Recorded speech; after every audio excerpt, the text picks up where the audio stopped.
Hello, everyone. Welcome to this conference presented by eClay on the following topic, transitioning towards e-buses, barriers and opportunities. This panel will be moderated by Tumitran, who is Head of Sustainable Mobility. Tumi, the floor is yours. Thank you very much. And I thank Autonomy for hosting this session. We are very pleased to be back this year as well. And I thank you very much, everyone, for joining us today. Good morning, good afternoon, good evening. And I'm very excited about this session, which is about e-buses, challenges and opportunities, transitioning towards e-buses. And as e-buses are becoming more commercially viable, their deployment is still quite uneven. And therefore, in this session, we will focus on how different operators and local authorities are starting to adopt e-buses. And we will explore in this conversation the challenges and opportunities of this technology, and the panelists will also share insights on how e-buses are part of this sustainable mobility system. Today's agenda will be about introducing, in the introduction, apologies. So today's agenda, in today's agenda, we will have three different speakers, Mats Roseskin from the Volvo Group, Bhushan Tuladar from the Sayat Yatat from the Kathmandu Valley, and Sagar Tuke from the Izmir Metropolitan Municipality. You can type in your questions in the chat, and there will be a few minutes at the end of the session to bring in your questions. And since we are in this virtual format, it would be also nice to know who is in the room, and if you want, you can chat in. You can enter your name and why you are interested in this session in the chat box. So without further ado, I would like to give the floor to Mats Roskin, who will share insights from the Volvo Group. Thank you. Let me share my screen here to make sure. Yes. Okay. So I hope you see this, and I'm more giving a little background. I'm from the Volvo Group, working in a central unit for public partnerships. So I'm not really working fully for Volvo Bus, but we are definitely working together closely.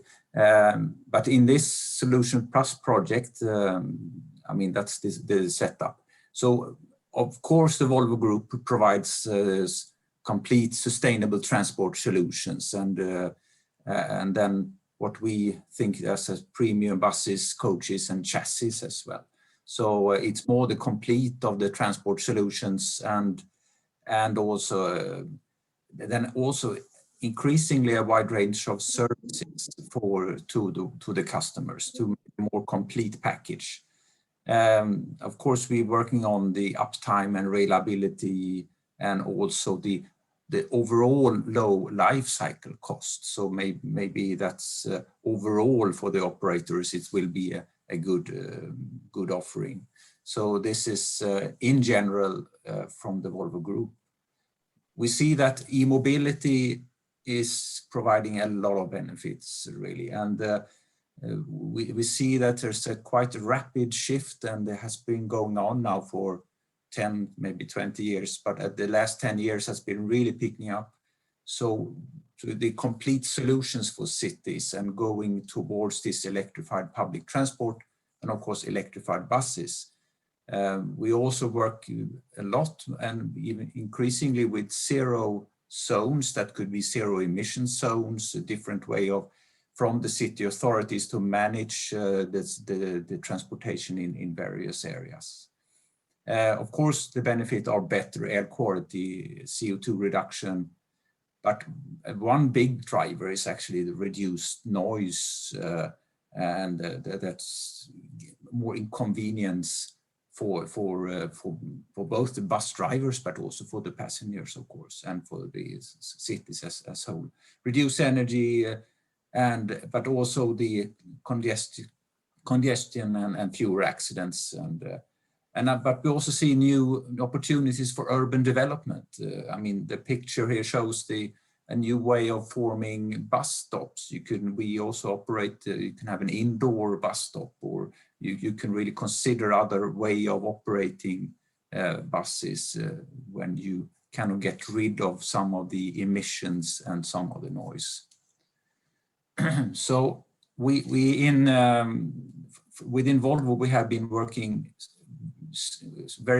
for a long time with collaboration. So collaboration, this is one example. Electricity collaboration. You can find this on the internet and see more what's this all about. So this is a collaboration and environment together with the city of, in this case, Gothenburg, where we have the different stakeholders, operators, the city, of course, but also the energy providers, charging systems, and users. So in order to have a stepwise approach, so here we introduced a bus line a couple of years ago, and now this is kind of moving towards full deployment. So there are now more than 150 full electric buses in full operation for a couple of in the city of Gothenburg, and the plan here really continues. So I think this is a success story, and but we also will continue working on this concept and would like to also explore this beyond. So I show a little, maybe this is, you see here that the introduction of buses actually, it's now rapidly expanding, of course in Europe, but also abroad. We recently started up a new test in Mexico City with this, and there are other activities ongoing, and also in the US, but then under a different brand name. So some conclusions from my take here, I mean, electromobility and electric buses is really here to stay. And there are so much benefit for many different reasons to do this. And it also provides new opportunities for urban development, zero emission zones, new type of mobility solutions, and a new way to integrate the transport system in a more, even more, to making public transport even more, I mean, positive. The system approach is needed. We need to work together with the different stakeholders around the table, discuss the different issues. It's not enough to just come with electric buses. You need to think of the complete package. So here we have learned a lot working in this, and we are open to work with that kind of development. We also see that we need to leverage now on the technology advancements that has been made in of course we have the European setting, but also other places. Build on this technology that decrease the cost for batteries, for they're getting more reliable, the systems. But there are also now established standards, for example, the upcharge standard when it comes to charging, to make sure we have the opportunity to run different branded vehicles on the same bus line. How can we do this? How should this be integrated in the kind of in the normal operation when it comes to the cities? And I finally also really learn and share, learn from other cities, learn what is ongoing, and also sharing experience, good and bad practice, really. And many cities have different, so here I think that's something we are working on in a systematic way. So this is my introduction for this short panel. Thanks. Thank you very much, Mats. And if I can ask you to also stop sharing your screen.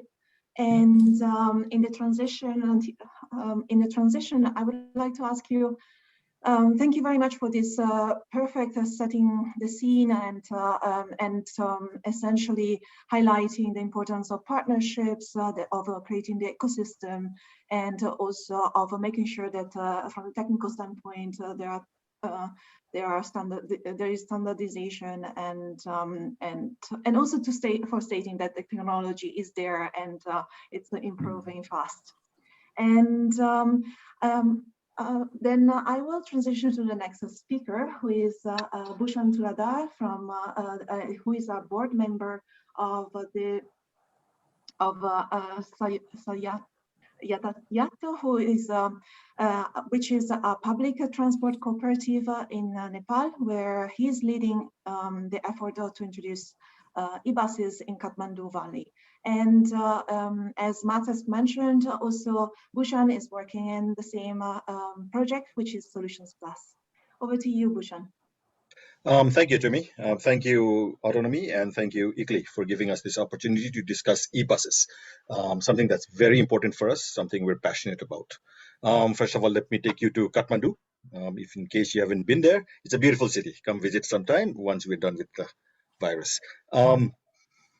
It's a beautiful city, but unfortunately, it's also a polluted city. Kathmandu often ranks as one of the most polluted cities in the world. The PM 2.5 annual PM 2.5 level is about 5 times the WHO guideline value.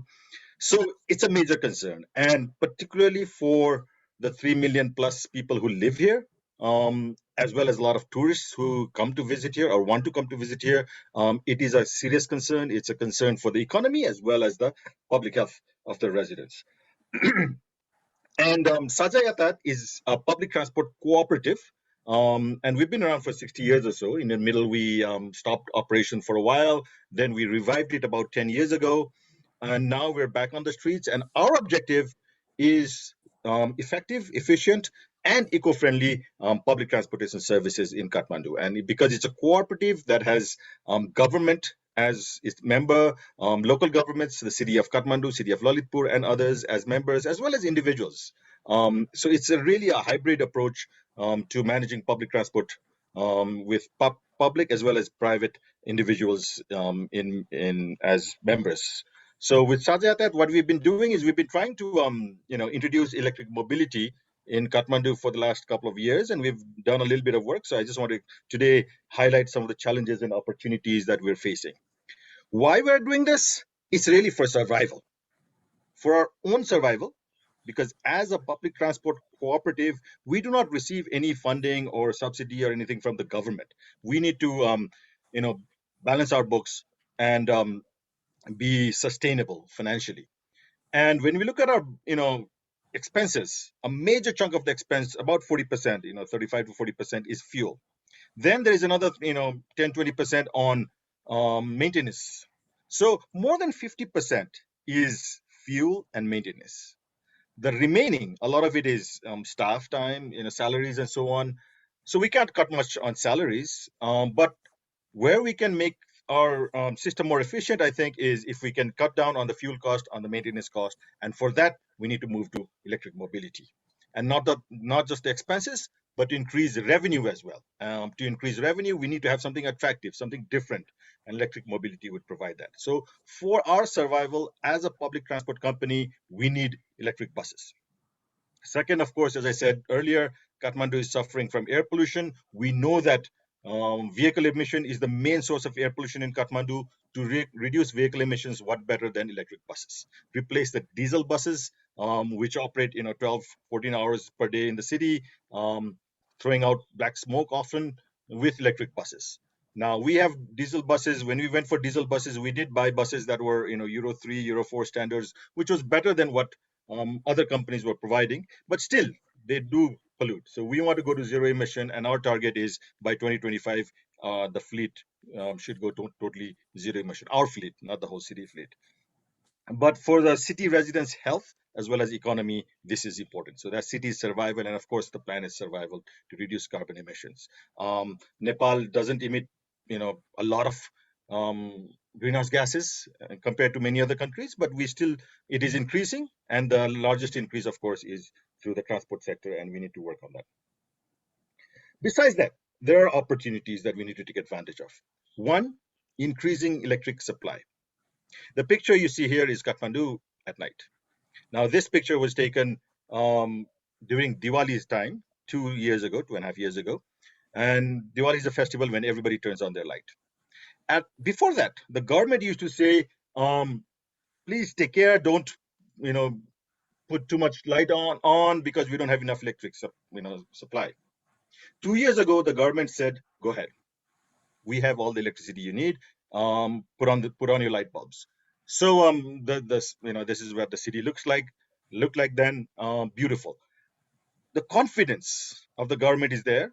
The electric supply is there. Yes, right now, a significant portion is coming due to import from India, but hydroelectric power points are coming online. In fact, just this week, in 4 days, I think, we are due to have our biggest hydroelectric power plant so far, 456 megawatt.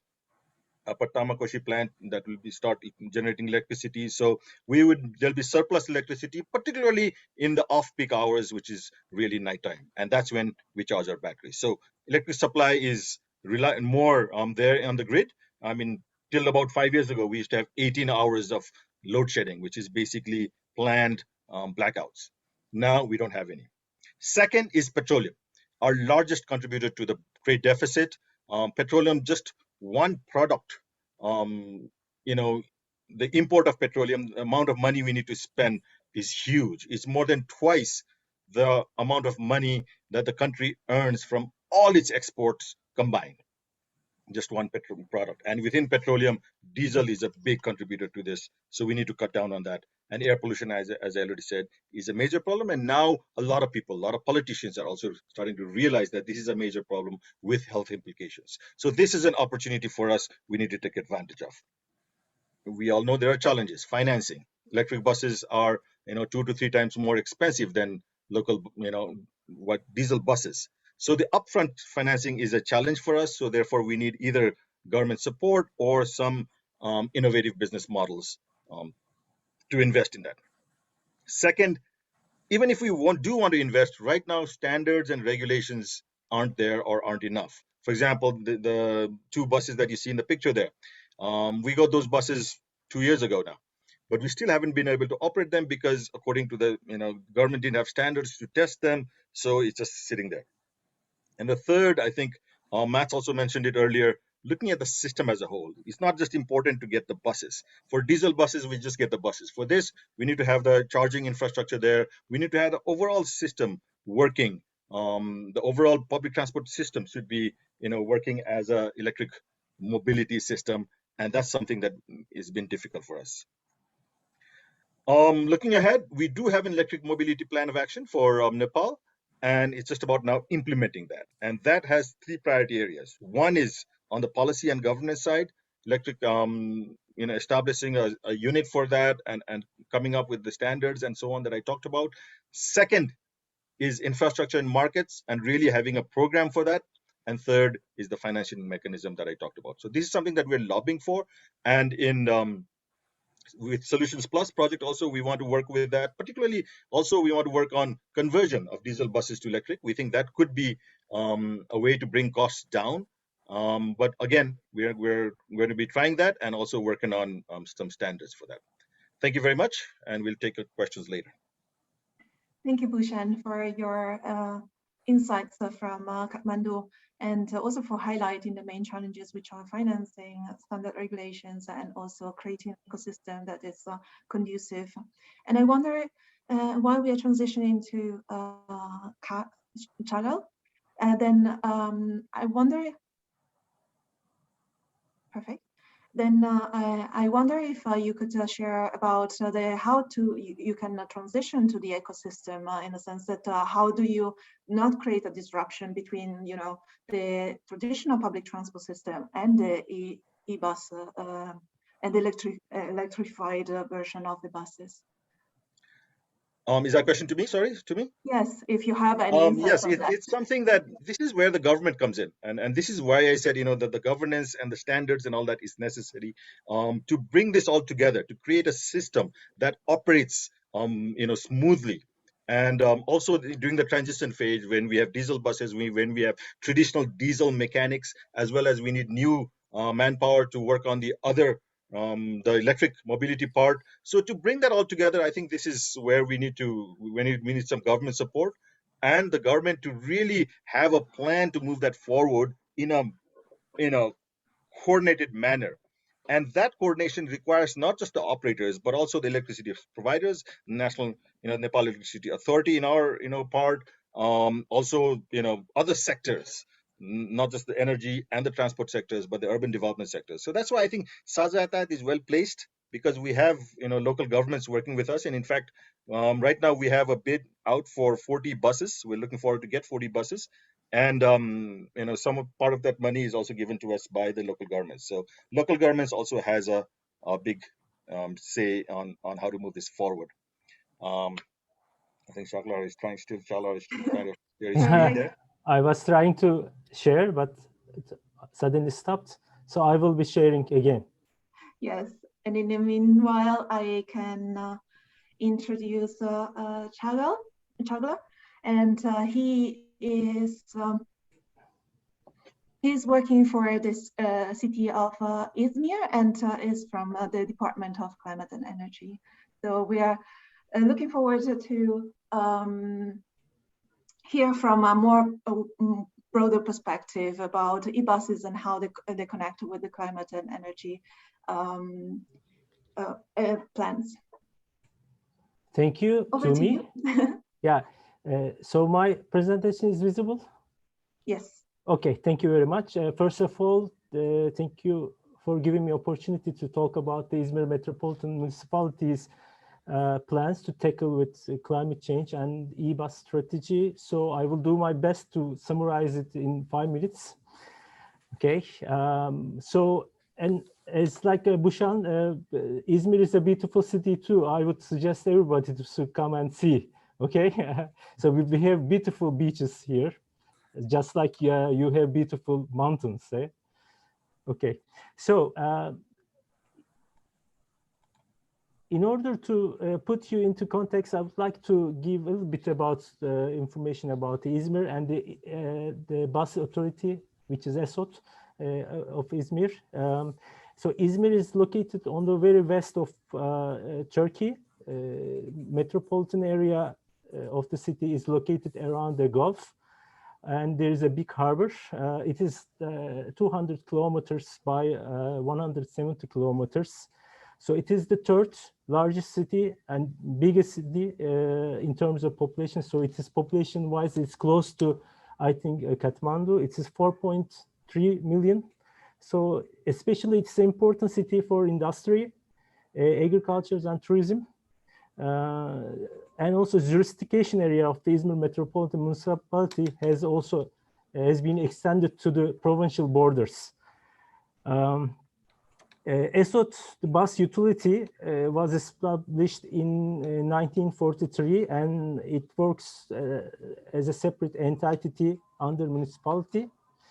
And in order for you to see the scale, it operates bus services around the whole province with 1,800 buses, and it operates on 340 bus routes, and there are like 8,010 bus stops. So it's quite a big operation. I would like to talk about a little bit of plans. So Izmir made a commitment to reduce reduce greenhouse gases by 40% until 2030 to comply with Covenant of Mayors targets. Izmir is also the first city which prepared the Green City Action Program, which is introduced by EBRD in Turkey. And new and updated Sustainable Energy and Climate Action Plan was completed and approved just towards the end of last year. And transport, considering for all emission sectors, transport accounts for 23% of all greenhouse gas emissions. So it's a big share, so almost a quarter of whole emissions. And so share of the buses in public transport is also very high. More than half of the public transport is delivered through buses. So there is a good potential to utilize e-buses. Therefore, we put forward actions into CCAP and GCAP to utilize more electric and low carbon vehicles. So an important and visionary step that municipality has taken to integrate electric buses into its bus fleet. So 20 electric buses are being in operations for over 4 years. So it started in April 2017. And the municipality did not only purchase the buses, but also to start installing charging infrastructures as well. So it's a whole package. So electric buses have been tested at various routes and throughout the year. In Izmir, there is flat areas, also there is hilly areas as well. So one of the concern is to run the e-buses on the hilly areas. So we are still working on that. It has been the first and the biggest still e-bus fleet in Turkey right now.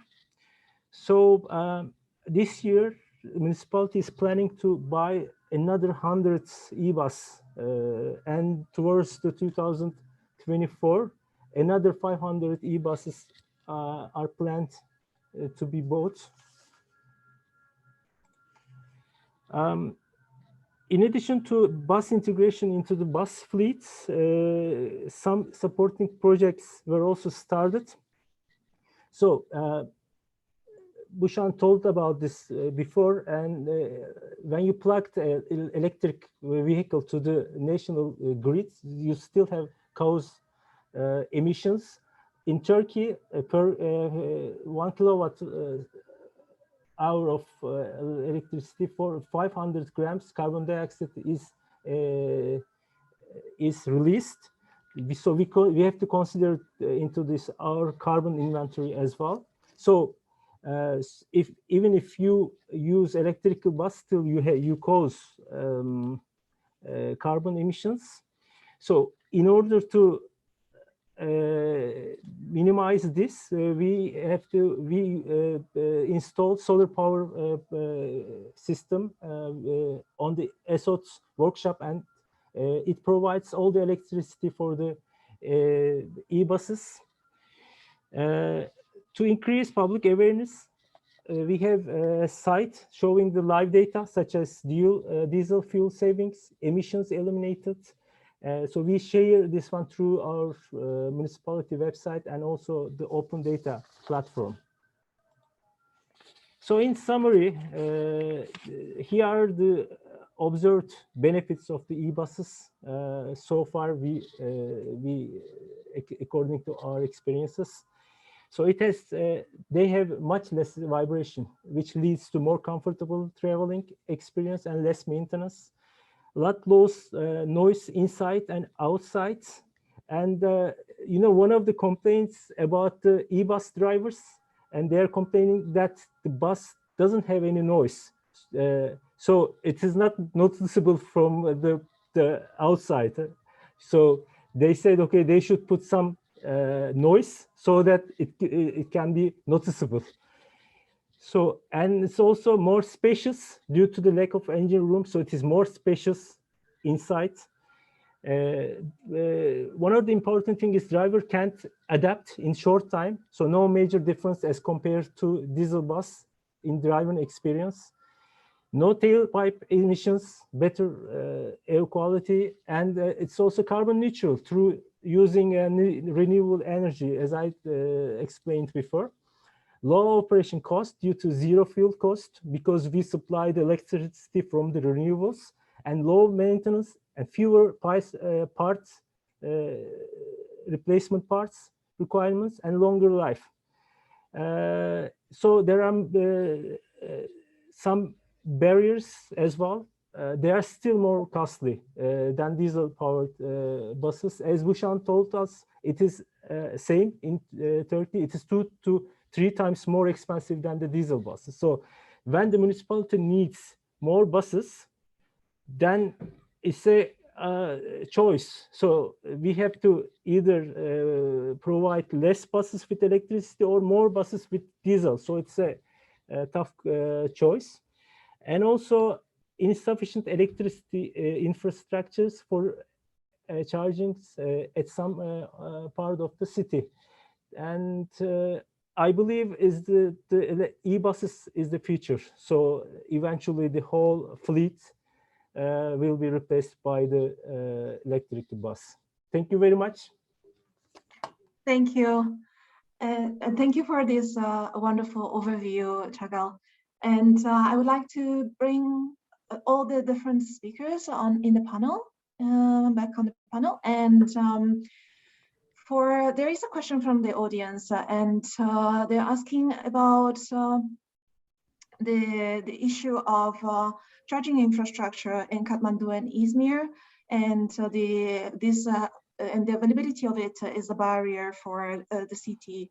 And I wonder if all the speakers could give some insight on how do you plan to tackle that? And perhaps I could start with Mats, if you have encountered this challenge and how you tackle from your perspective, and then we can hear from Kathmandu and from Izmir and Kathmandu on your insights on this. Yeah, I mean, during the years, we have tested different approaches here, how to really set up the charging infrastructure. And we have ended up in this actually endpoint charging and depot charging. The balance is important to have a balance to not carry too much batteries on board, because then you have a battery transportation than people transportation.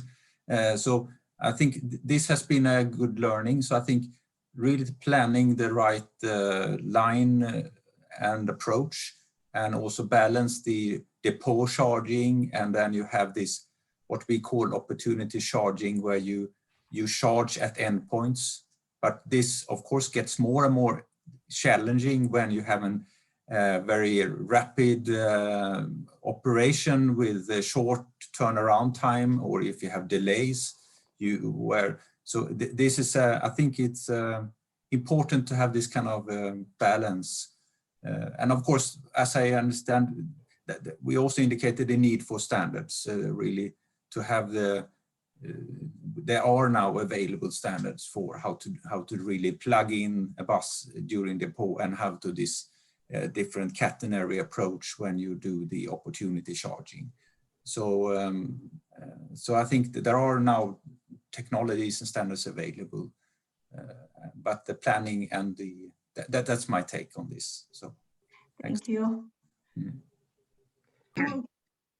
Yeah, from our side, I think for now, because we're just starting off, we're going with depot charging, as Matt said. Opportunity charging, would be done later on, I think. Also for us, it makes a lot of sense to do depot charging at night, because the nighttime tariff is very low, less than half of what the daytime tariff is. So to take advantage of that, also we're going to be doing depot charge. Also, the electricity supply is not very reliable. We are getting during the day especially. So at night, I think it'll be more reliable because there's less demand on the grid. So that's why also, not just the infrastructure, but also the reliability of the supply in the grid is a major concern for us. But hopefully, as we get more and more buses, then we need to address that in terms of timing, in terms of the infrastructure, placement of the charging stations, and so on. Will start getting more complicated, I'm sure, in the days ahead. Yeah, okay. And also when electric bus is, when you choose electric bus, you have two options. Okay, you have either smaller batteries, and which has few limited distance, or if you can have the bigger batteries with a longer distance. So when our municipality was about to make the decisions, they decided to have the bigger batteries with charging less. Okay, so in our operations, the buses are charged in the morning and they work throughout the day. Okay, and also one of the I think idea to overcome the grid problem to supply the electricity from the renewables. So if we can, this is one of our plans. So we will plan to use more PV solar plants close to the charging points so that we can have some electricity from the renewables. Thank you for your insights. And we have 5 minutes left. So one quick question from the audience again on whether electrification is the only option that you're looking at, or you're also looking at a fuel cell electric buses, or it's also fuel cell buses, and the role of hydrogen, if you have explored that option in any of your cities, or if the Volvo Group is also offering this option.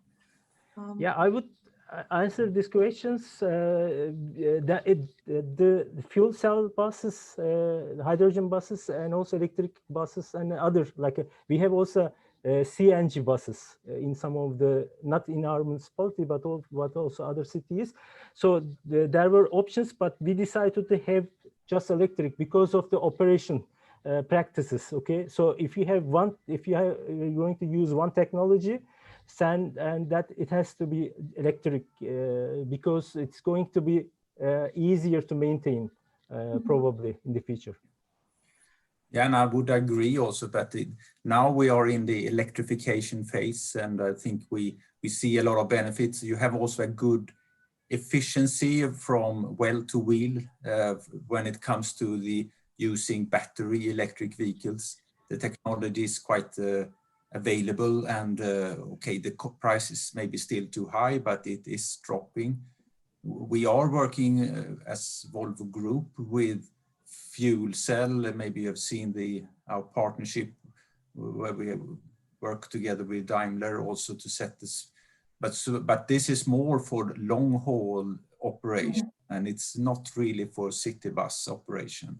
So I don't see today the battery buses are much. That's really the way to go, I think, for the time being. Fuel cell will come, but maybe then for city buses, I don't know really. Yeah. And so perhaps we can jump to the next question for Bhushan on if in cities in developing countries with fewer resources, where would you recommend for other cities to start? What is the starting point? And perhaps first Bhushan and then Mats, because you had the experience also in Mexico City. Thank you. And regarding fuel cells, yes, I think it's something for the future. For us right now, it's electric. And because electric mobility, electric buses have been there for a few years, and then the price is also coming down. I think for developing countries as well, we need to start jumping on this bandwagon, kind of prepare ourselves, start with a few pilots, a few buses here and there, so that just like I think Izmir started off with 20 buses, and then 4 years later, now they're going with 100 plus buses. I think that will give us the confidence so that by the time the electric buses are competitive, price competitive in the market, we are ready to go. For that initial stage, I think we need some support from the government, and that's important. Next, over to you, Mats. Yeah, I would agree also. I mean, our learning experience is kind of, you need to kind of, to start and to increase the number, to have a few lines. We operated one line in Gothenburg a couple of years ago, this line 55, with very good experience, but we also learned during this where are the issues? There are always issues to work on, and then really to integrate this and not really mix it up with a fuel cell today. I think it's really keep focus on the electrification, because also a fuel cell bus is an electric bus. A fuel cell bus will also need a battery, but maybe you replace a part of the battery with a fuel cell. But then you have another issue, you need to provide it with energy, and you need a hydrogen infrastructure. Maybe you dilute your investments in another technology. I think it's good to focus now. I think that's my... Yes, so we have 1 minute to go, and we understood that electrification is the way to go, but then I'm thanking all the speakers and Autonomy, and at the same time you have 10 seconds, probably each speaker, to give like what is the biggest change to make sure that we go beyond the piloting and we go to scale with the e-buses and electrification. Bhushan, would you like to go first, and then Chagal, and then we close with Matt? Together. Everybody unite and make this one goal, and if we go together, we can do it. And we have we made a questionnaire, and people are very happy when they use e-buses.